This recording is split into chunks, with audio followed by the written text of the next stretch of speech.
Hi, I'm Suzy Farren. The show is called Practice Makes Imperfect.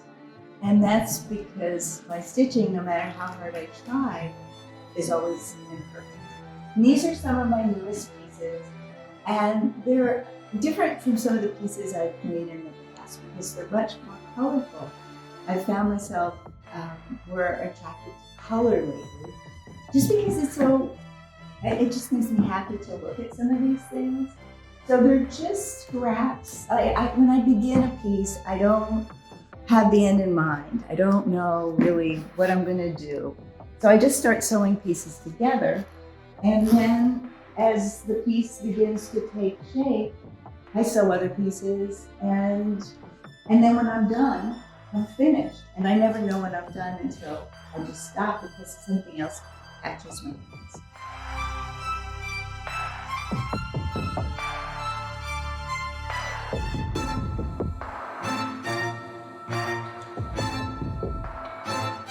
So this book is called The Book I Would Make If Nothing Else Mattered.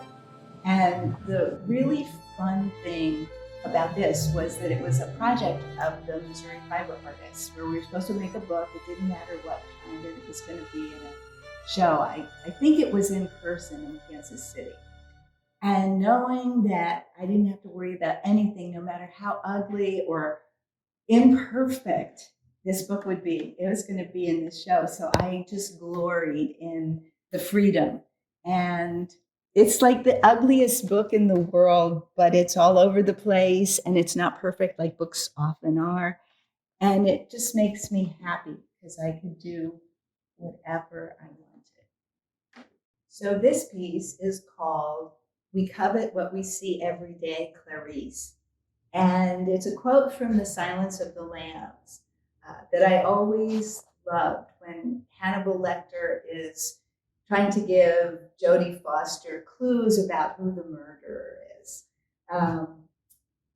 And the thing about this is I made it from cardboard boxes.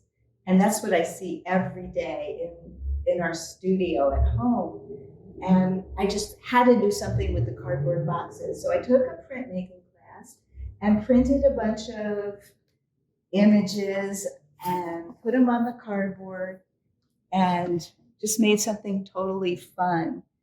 And that seemed like the best name for it. We covet what we see every day, Clarice. Book is my newest piece, and it's called Self-Portraits Eyes Shut. And I have just become enchanted with making self-portraits with my eyes shut. And they are just so much fun, and you can't be critical because your eyes were shut. I made it on onion skin paper.